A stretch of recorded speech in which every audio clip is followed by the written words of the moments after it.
국민의당 내용 들여다보겠습니다. 안철수 당 떠나라. 유성엽 의원이 유성엽 의원하고 계속 우당탕탕해요. 유성엽 의원이 이제 대변을 하고 있는 거죠. 예. 민주당에서 이제 반안파의 대변인격을 하는 건데 어쨌든 지금 국민의당은 이제 가장 정당 중에서 지지율이 낮은 당이 돼버렸거든요. 기록을 깼다고 지난주에 4.4%. 망한 거죠. 그러니까 망했으니까 이제 어떻게든지 살아보려고 이제 몸부림치는 과정에서 통합 얘기가 나온 건데 그거 말고는 사실 방법이 없죠. 그런데 이제 호남 의원들은 이제 다 그렇게 되면 자기네들이 이제 다음 재선이 불가능해지니까 반발하는 거고 그래서 결국은 일부 이탈하고 나머지 남아서 이제 통합을 하지 않을까 그렇게 보는 거죠. 정태근 의원님, 이 국민의당 내분을 보면은 답이 안 보여요? 답이 왜 안 보여요? 답이 보여요? 제가 보기에는 지방선거 전에 쪼개질 것 같은데요. 아, 쪼개진다. 그러니까 근데 지금 누가 나가는 거예요, 이분들이 뭐 나가고 안 나가고 문제보다도 예. 이분들이 이제 예를 들면 안철수 대표는 중도 보수 통합 빅텐트를 얘기를 하고 예를 들면 정동영 의원이나 무슨 청정배 의원 같은 분들은 보면 평화개혁연대 이렇게 얘기하잖아요. 그런데 실제로 보면 안철수를 중심으로 하는 사람 뭐 최명길 의원 이런 분들은 이분들은 심리적으로 반민주당이고 예를 들면 박지원, 정동영, 천정배 이분들은 심리적 민주당이에요. 기본적으로. 유성엽 의원도. 그러니까 완전히 이제 한 지붕의 두 가족인 거죠. 그래서 이제 살 길을 다르게 보고 있잖아요. 다르게 보고 있는데 저 사람들이 나가야지. 내가 먼저 나갈 수 없지. 이걸 가지고 지금 이제 명분 쌓기 용을 하고 있는 거죠. 그러면 결국은 살라고 하는 사람들 입장에서 보면 예를 들면 안철수 대표 같은 경우는 실제로 여론조사를 보더라도 바른정당이랑 통합하면 지방선거에서 이 당으로 갈 수 있는데 라고 생각하면 그 길로 가야죠. 그리고 오히려 다음번 총선을 내다보면서 지방선거를 내다보면서 민주당 쪽이랑 가까워지는 게 당선 가능성이 높다. 그럼 글로 가야죠. 근데 다만 저는 제가 지난번에도 강조했습니다만 이게 이제 그 겉으로 명분이 아니라 좀 정치답게 진행됐으면 좋겠다는 거죠.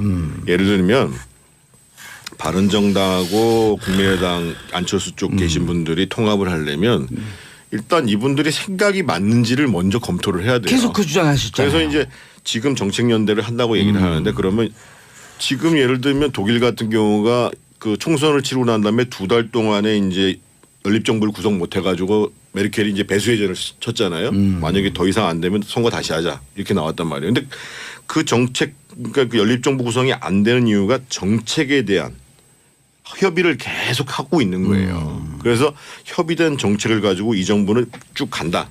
이렇게 되는 건데 그래서 저는 이번에 바른정당하고 국민의당이 통합하려면 정말 그 정도 치열하게 우리가 앞으로 합치면 이런 정책을 추진할 것이다라는 것들을 합의를 하고 반대하시는 분들도 그냥 막연하게 무슨 뭐 중도 통합이 잘못됐다 이렇게 얘기하지 마시고 중도 보수 통합이 저쪽이 어떠한 부분에 있어서 도저히 우리랑 합칠 수 없는 사람들이다라는 그런 구체적인 내용을 가지고 반대를 해야 된다는 거예요. 그래야 정치가 발전한다는 겁니다. 국민의당 바른정당 정책연대 추진 합의 어떤 정책에 공감대가 있을까요?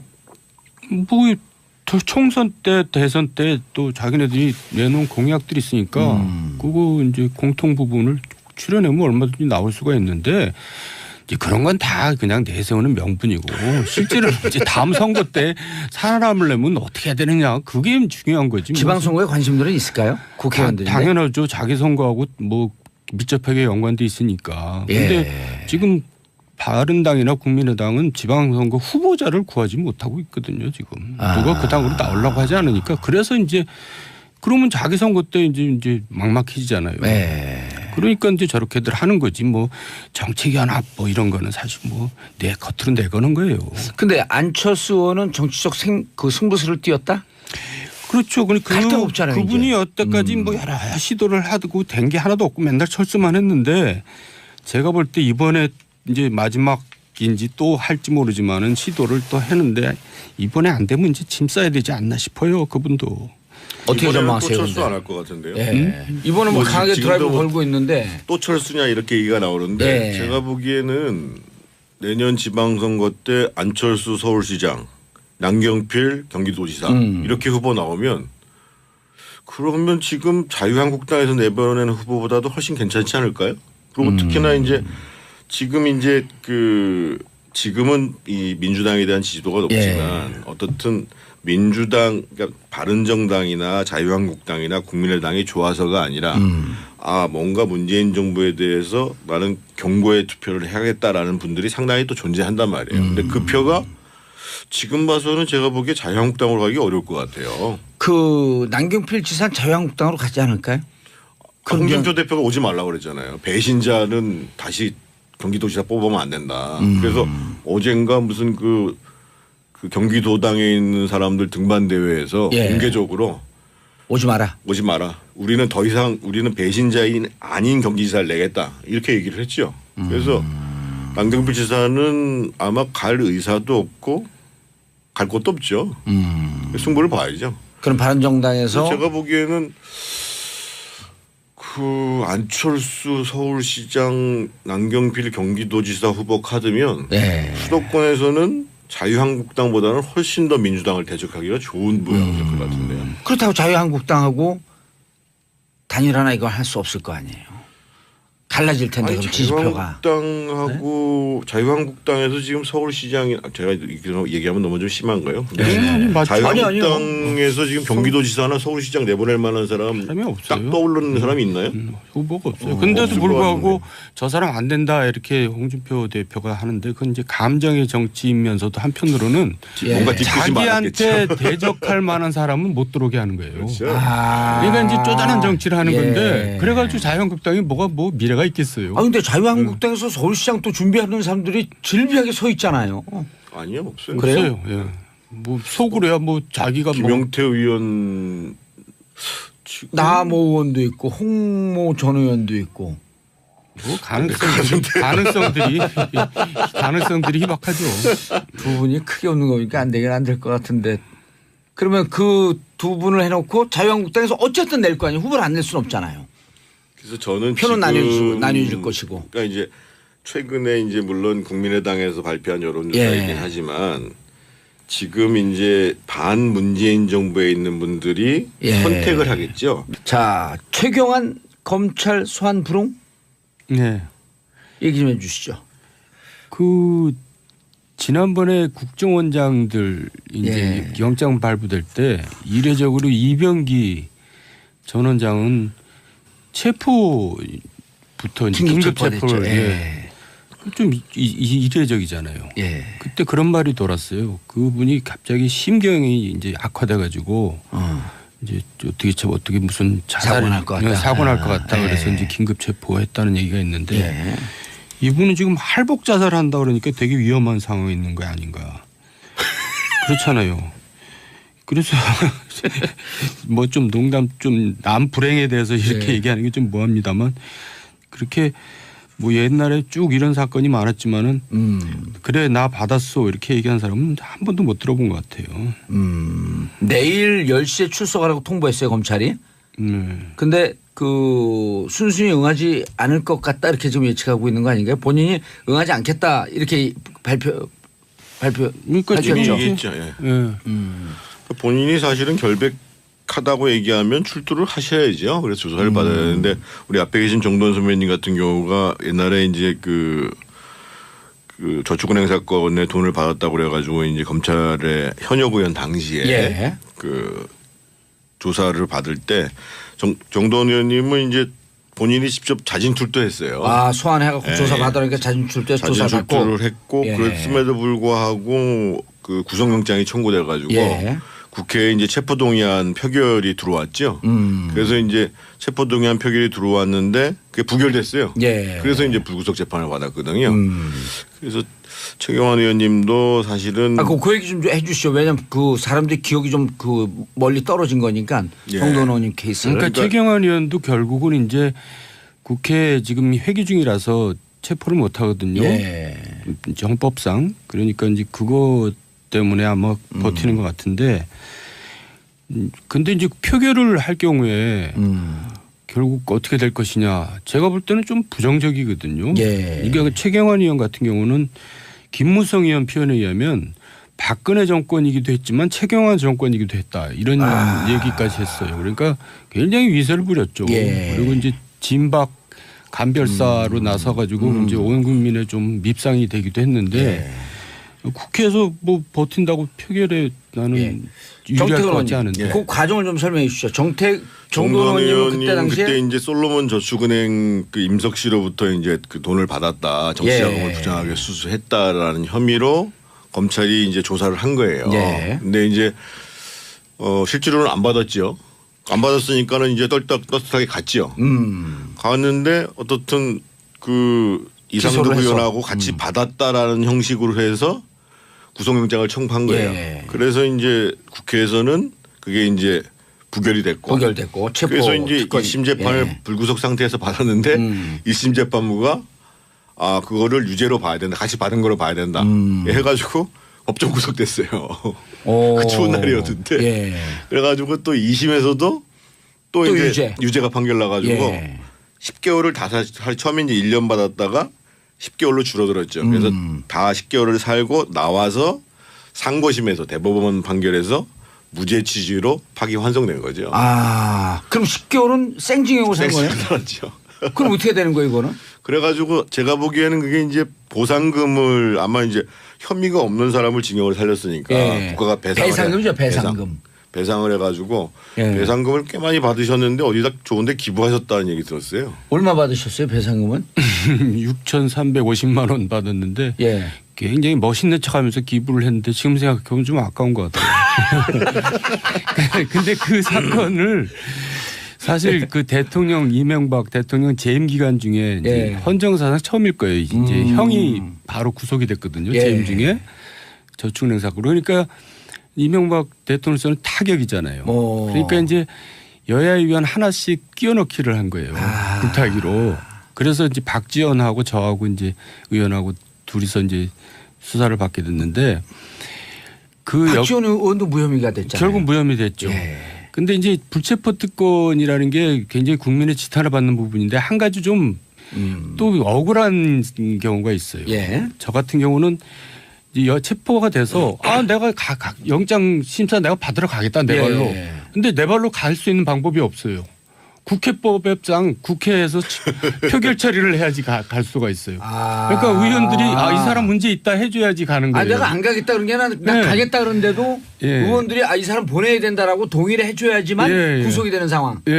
독특하네요 그게. 그게 모순이에요. 그러니까 사람들이 잘 모르는데 그러니까 안 가려는 사람한테는 이게 이제 방패막이 되지만 가겠다는 사람한테는 굉장히 억울한 일이 돼버려요. 동정들한테 표결을 구해야지만 된다는. 그러니까 이제 그 사정을 알고 그때 72대 197로 부결을 시켰죠.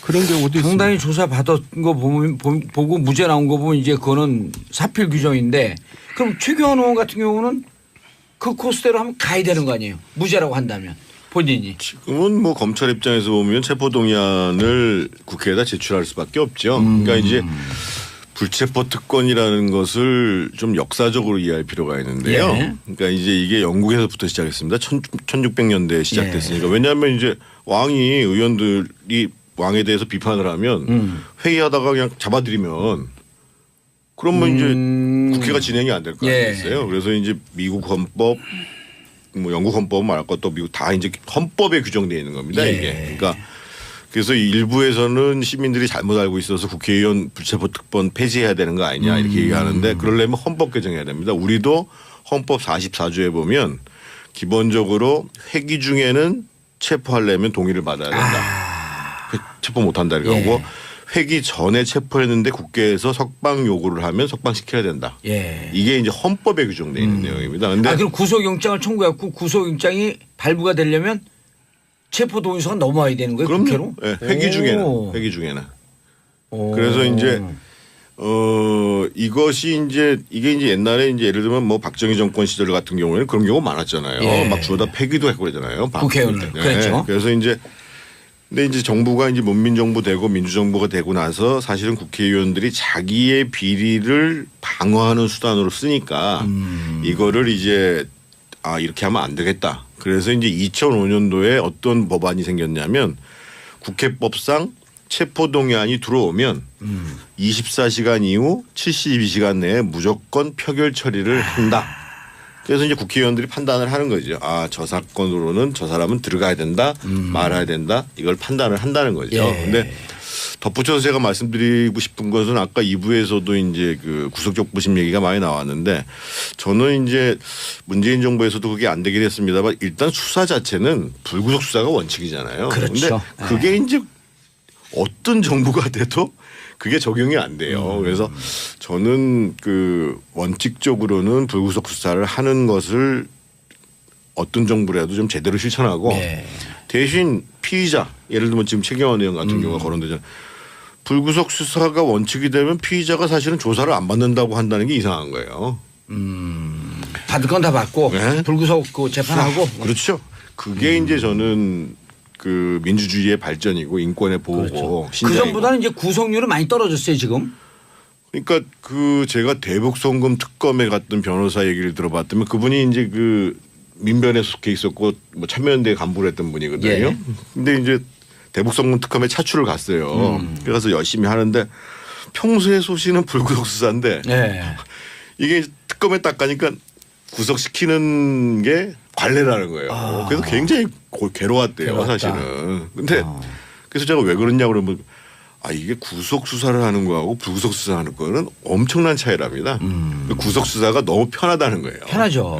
그래서 이걸 관행한다는 잘 거예요. 불고 일단 구속돼 있으니까. 근데 이제 최경환 의원의 경우는 그 자기가 수사에 응하지 않는 이유로 공정한 수사가 담보되지 않았다 이렇게 얘기하는데 좀 납득하기 힘든 제 이유인데요. 왜냐하면 중앙진공이라고 중소기업공단 진흥공단 네 이제 보호자진을 이제 그 강제로 이제 청탁해서 이제 취업시킨 사례가 있어가지고 중진공 이사장이 지금 구속돼서 재판받고 있거든요. 근데 부탁한 사람은 조사도 제대로 안 하고 부탁 받은 사람은 구속시켜서 재판받고 그때 이제 박근혜 정부 시절이니까 굉장히 불공정했어요. 그러니까 본인한테는 굉장히 그 불공정한 우리가 볼 때는 불공정한 사례였는데 그때는 뭐 아무 얘기 없다가 지금 와서 이제 공정한 수사가 담보 안 된다 이렇게 얘기하는 거는 좀 일반 사람들이 납득하기 좀 힘든. 그럼 이제 앞으로 절차는 어떻게 됩니까? 그 체포동의서를 국회에 보내야 되나요? 그럼요. 아마 이제 그 원래는 회기가 12월 9일로 끝나게 돼 있잖아요. 근데 이제 12월 9일 끝나고 난 다음에 또 법안 때문에 회기가 연장될 가능성이 있어요. 그러니까 만약에 회기가 예정대로 끝난다 그러면 검찰 입장에서 보면 이제 12월 10일 날 불러들이면 되는데 회기가 아니니까. 불러들이면 되는데 문제는 국회 회기가 임시국회가 연장이 된다. 그러면은 기본적으로 검찰 입장에서는 이제 체포동의안 요구해야 되죠. 요구해야 되고.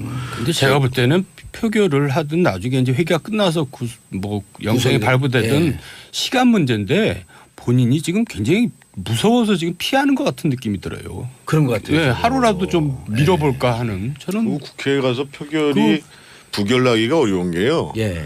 그 최경환 의원 때문에 공천 때 피해본 사람들이 많잖아요.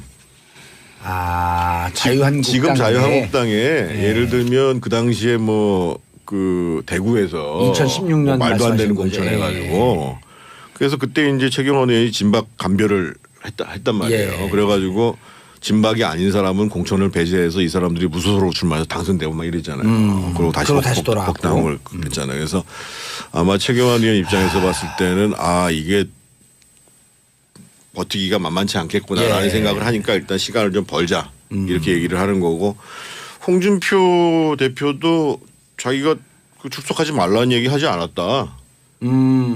당에서 그런 얘기 한 적 없다. 그리고 이미 또 당을 나가라고 그랬었잖아요. 그거는 그렇게 얘기를 했는데 어떻든 지금 이제 당에서는 지금 이제 특검의 이 특활비에 대해서 특검을 추진한다고 얘기를 하는데 그 문제하고 이 최경환 의원 거는 좀 별개로 본다는 거죠. 그래서 그러니까 자유한국당이 아예 특수활동비, 국정특수활동비와 국정조사 특검을 하자라고 했는데 요거는 최경환 구하기로 나선 건 아니다. 아니다라는 거죠. 네. 예. 특검 추진 현실성 있나요? 현실성보다도 저는 그러니까 법무부에서 검찰에 줄 돈을 이제 띄어서 쓰고 이제 있었던 거거든요. 예. 25억에 30억 정도. 그것도 사실 그 법적으로 문제가 있죠. 그거를 이제 공적으로 썼으면 모르는데 거의 사적으로 썼거든요. 지난번에 그 서울중앙지검장하고 법무부 검찰국장하고 이제 검사들하고 술 먹을 때 서로 봉투를 주고받은 게 이게 특활비거든요. 예. 그 봉투를 무슨 공적에 쓰라고 준 게 아니라 용돈식으로 쓰라고 준 거거든요. 그랬으면 그것도 문제가 있는 거죠. 국민의당 내용 들여다보겠습니다. 안철수 당 떠나라. 유성엽 의원이 유성엽 의원하고 계속 우당탕탕해요. 유성엽 의원이 이제 대변을 하고 있는 거죠. 예. 민주당에서 이제 반안파의 대변인격을 하는 건데 어쨌든 지금 국민의당은 이제 가장 정당 중에서 지지율이 낮은 당이 돼버렸거든요. 기록을 깨뜨리고 지난주에 4.4%. 망한 거죠. 그러니까 망했으니까 이제 어떻게든지 살아보려고 이제 몸부림치는 과정에서 통합 얘기가 나온 건데 그거 말고는 사실 방법이 없죠. 근데 이제 호남 의원들은 이제 다 그렇게 되면은 자기네들이 이제 다음 재선이 불가능해지니까 반발하는 거고. 그래서 결국은 일부 이탈하고 나머지 남아서 이제 통합을 하지 않을까 그렇게 보는 거죠. 정태근 의원님, 이 국민의당 내분을 보면은 답이 안 보여요? 답이 왜 안 보여요? 답이 보여요? 제가 보기에는 지방선거 전에 쪼개질 것 같은데요. 아, 쪼개진다. 그러니까 근데 지금 누가 나가는 거예요, 이분들이 뭐 나가고 안 나가고 문제보다도 이분들이 이제 예를 들면 안철수 대표는 중도 보수 통합 빅텐트를 얘기를 하고 예를 들면 정동영 의원이나 무슨 청정배 의원 같은 분들은 보면 평화개혁연대 이렇게 얘기하잖아요. 그런데 실제로 보면 안철수를 중심으로 하는 사람 뭐 최명길 의원 이런 분들은 이분들은 심리적으로 반민주당이고 예를 들면 박지원, 정동영, 천정배 이분들은 심리적 민주당이에요. 기본적으로. 유성엽 의원도. 그러니까 완전히 이제 한 지붕의 두 가족인 거죠. 그래서 이제 살 길을 다르게 보고 있잖아요. 다르게 보고 있는데 아, 저 사람들이 나가야지. 내가 먼저 나갈 수 없지. 이걸 가지고 지금 이제 명분 쌓기용을 하고 있는 거죠.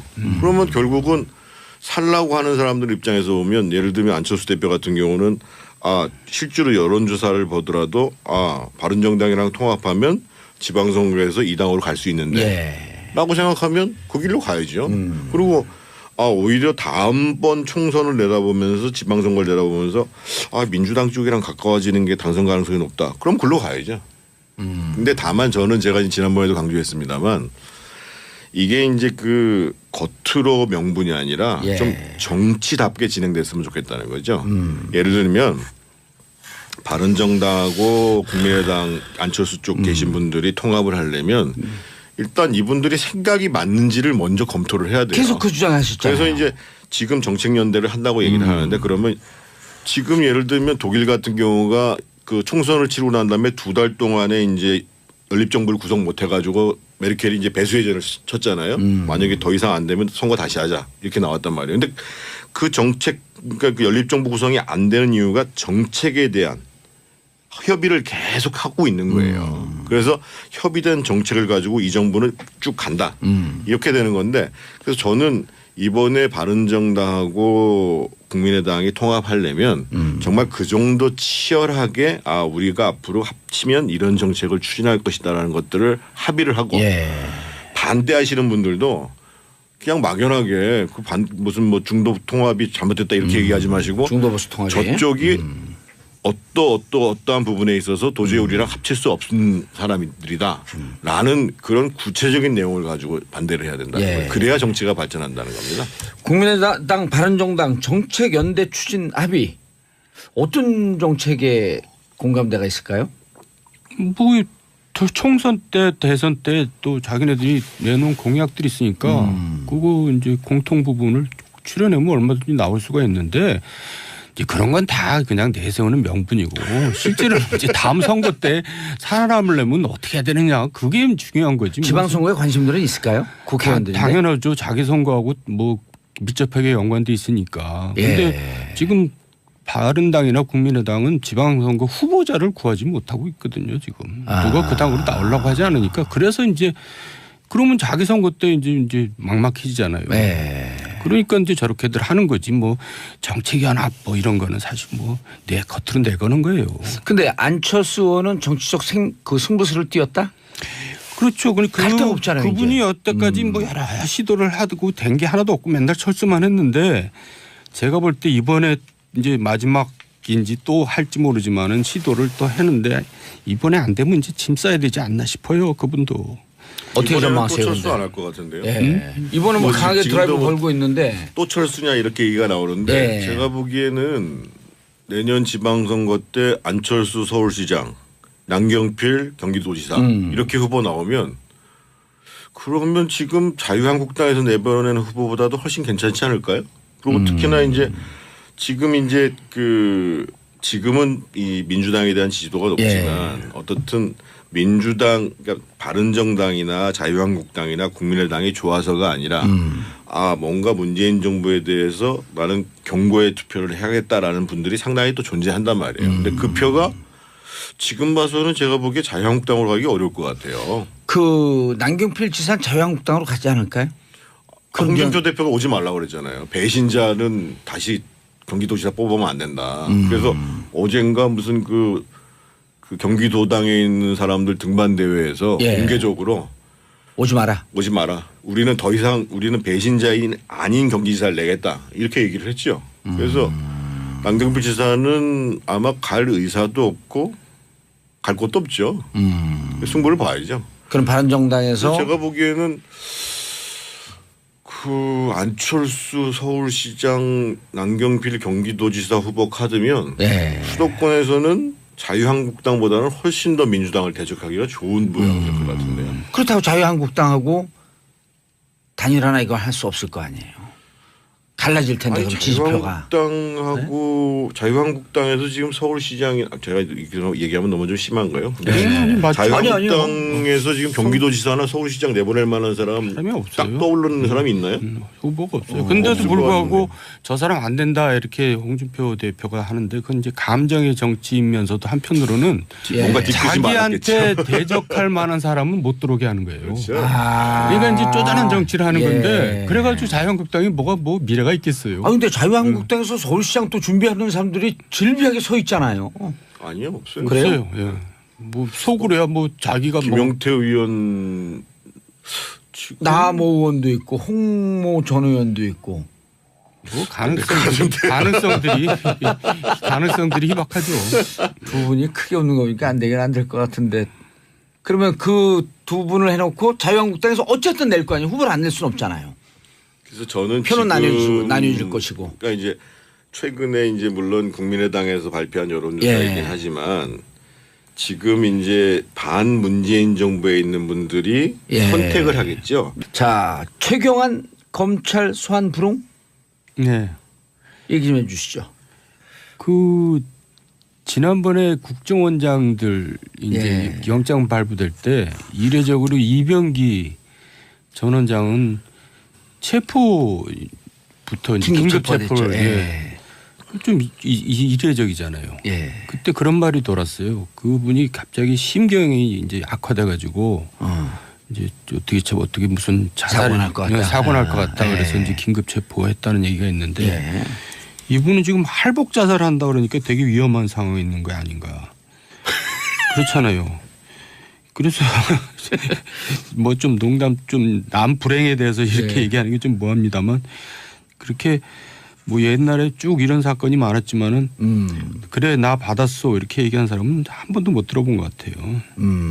내일 10시에 출석하라고 통보했어요 검찰이. 근데 그 순순히 응하지 않을 것 같다 이렇게 지금 예측하고 있는 거 아닌가요? 본인이 응하지 않겠다 이렇게 발표했죠. 얘기했죠. 본인이 사실은 결백하다고 얘기하면 출두를 하셔야죠. 그래서 조사를 받아야 되는데 우리 앞에 계신 정돈 선배님 같은 경우가 옛날에 이제 그 저축은행 사건에 돈을 받았다고 그래가지고 이제 검찰의 현역 의원 당시에 그 조사를 받을 때 정돈 의원님은 이제 본인이 직접 자진출두했어요. 아 소환해갖고 조사받으니까 자진출두해서 조사받고. 자진출두를 했고 그랬음에도 불구하고 그 구속영장이 청구돼가지고 국회에 이제 체포동의안 표결이 들어왔죠. 그래서 이제 체포동의안 표결이 들어왔는데 그게 부결됐어요. 그래서 이제 불구속 재판을 받았거든요. 그래서 최경환 의원님도 사실은 그 얘기 좀 해주시죠. 왜냐하면 그 사람들이 기억이 좀 그 멀리 떨어진 거니까 정도원 의원님 케이스. 그러니까 최경환 의원도 결국은 이제 국회 지금 회기 중이라서 체포를 못 하거든요. 정법상. 그러니까 이제 그거 때문에 아마 버티는 것 같은데 근데 이제 표결을 할 경우에 결국 어떻게 될 것이냐 제가 볼 때는 좀 부정적이거든요. 이게 최경환 의원 같은 경우는 김무성 의원 표현에 의하면 박근혜 정권이기도 했지만 최경환 정권이기도 했다 이런 얘기까지 했어요. 그러니까 굉장히 위세를 부렸죠. 그리고 이제 진박 간별사로 나서가지고 이제 온 국민의 좀 밉상이 되기도 했는데 국회에서 뭐 버틴다고 표결에 나는 유리할 것 같지 않은데. 그 과정을 좀 설명해 주시죠. 정도원 의원님은 그때 당시에 그때 이제 솔로몬 저축은행 그 임석 씨로부터 이제 그 돈을 받았다, 정치자금을 부정하게 수수했다라는 혐의로 검찰이 이제 조사를 한 거예요. 근데 이제 실제로는 안 받았죠. 안 받았으니까는 이제 떳떳하게 갔죠. 갔는데 어떻든 그 이상도 의원하고 헌법에 규정되어 있는 내용입니다. 근데 그럼 구속영장을 청구했고 구속영장이 발부가 되려면 체포동의서가 넘어와야 되는 거예요? 그럼요. 국회로? 네, 회기 중에는. 그래서 이제 이것이 이게 이제 옛날에 이제 예를 들면 뭐 박정희 정권 시절 같은 경우에는 그런 경우가 많았잖아요. 막 주워다 폐기도 했고 그러잖아요. 국회의원들. 그렇죠. 그래서 이제 근데 이제 정부가 이제 문민정부 되고 민주정부가 되고 나서 사실은 국회의원들이 자기의 비리를 방어하는 수단으로 쓰니까 이거를 이제 이렇게 하면 안 되겠다. 그래서 이제 2005년도에 어떤 법안이 생겼냐면 국회법상 체포동의안이 들어오면 24시간 이후 72시간 내에 무조건 표결 처리를 한다. 그래서 이제 국회의원들이 판단을 하는 거죠. 저 사건으로는 저 사람은 들어가야 된다, 말아야 된다. 이걸 판단을 한다는 거죠. 근데 덧붙여서 제가 말씀드리고 싶은 것은 아까 2부에서도 이제 그 구속적 부심 얘기가 많이 나왔는데 저는 이제 문재인 정부에서도 그게 안 되긴 했습니다만 일단 수사 자체는 불구속 수사가 원칙이잖아요. 그렇죠. 근데 그게 이제 어떤 정부가 돼도 그게 적용이 안 돼요. 그래서 저는 그 원칙적으로는 불구속 수사를 하는 것을 어떤 정부라도 좀 제대로 실천하고 대신 피의자 예를 들면 지금 최경환 의원 같은 경우가 거론되잖아요. 불구속 수사가 원칙이 되면 피의자가 사실은 조사를 안 받는다고 한다는 게 이상한 거예요. 받을 건 다 받고 불구속 그 재판하고. 그렇죠. 그게 이제 저는 그 민주주의의 발전이고 인권의 보호고. 그 전보다는 이제 구속률은 많이 떨어졌어요 지금. 그러니까 그 제가 대북송금 특검에 갔던 변호사 얘기를 들어봤더니 그분이 이제 그 민변에 속해 있었고 뭐 참여연대 간부를 했던 분이거든요. 근데 이제 대북송금 특검에 차출을 갔어요. 그래서 열심히 하는데 평소에 소시는 불구속 수사인데 이게 특검에 딱 가니까 구속시키는 게 관례라는 거예요. 그래서 굉장히 괴로웠대요 사실은. 근데 그래서 제가 왜 그러냐고 그러면 이게 구속 수사를 하는 거하고 불구속 수사하는 거는 엄청난 차이랍니다. 구속 수사가 너무 편하다는 거예요. 편하죠.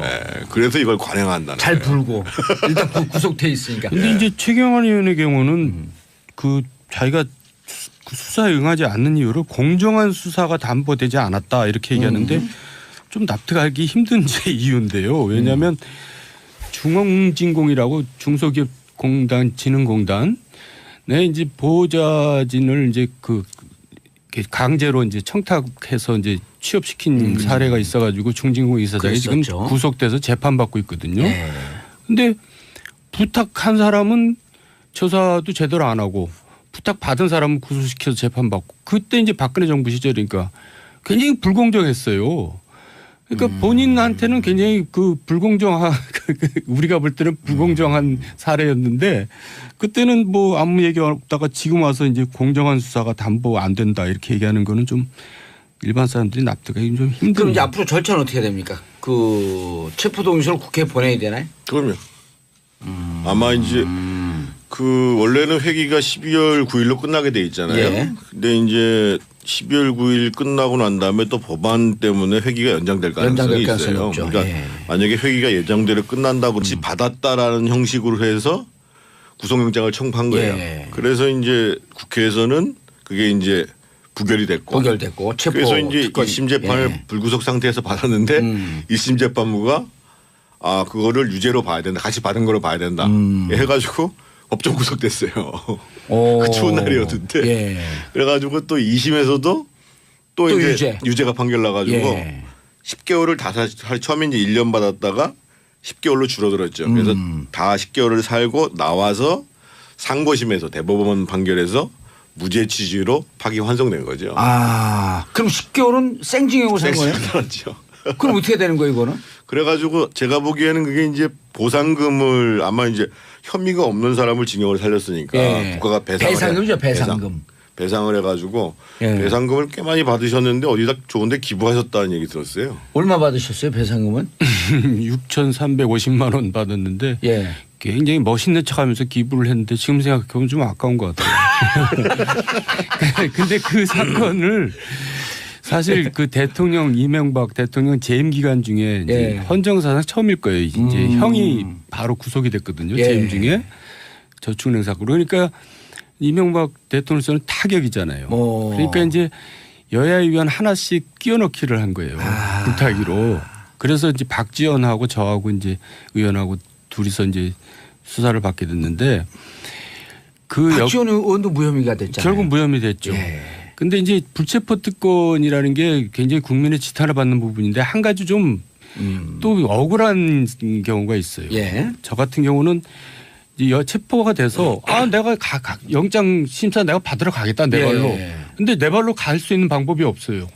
국회법상 국회에서 표결 처리를 해야지 갈 수가 있어요. 그러니까 의원들이 이 사람 문제 있다 해줘야지 가는 거예요. 내가 안 가겠다 그런 게 아니라 나 가겠다 그런데도 의원들이 이 사람 보내야 된다라고 동의를 해줘야지만 구속이 되는 상황.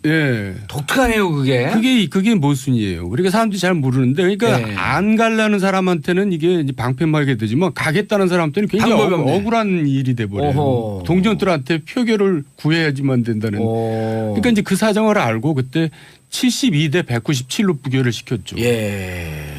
그런 경우도 상당히 있습니다. 조사 받은 거 보고 무죄 나온 거 보면 이제 그거는 사필 규정인데 그럼 최경환 의원 같은 경우는 그 코스대로 하면 가야 되는 거 아니에요? 무죄라고 한다면 본인이. 지금은 뭐 검찰 입장에서 보면 체포동의안을 국회에다 제출할 수밖에 없죠. 그러니까 이제 불체포 특권이라는 것을 좀 역사적으로 이해할 필요가 있는데요.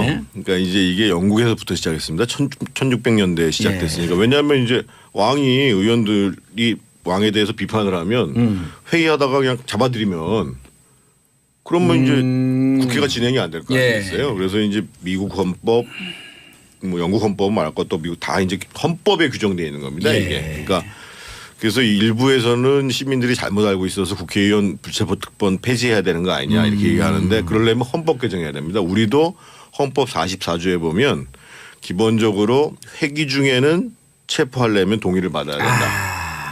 체포 못한다 이렇게 하고 회기 전에 체포했는데 국회에서 석방 요구를 하면 석방시켜야 된다. 이게 이제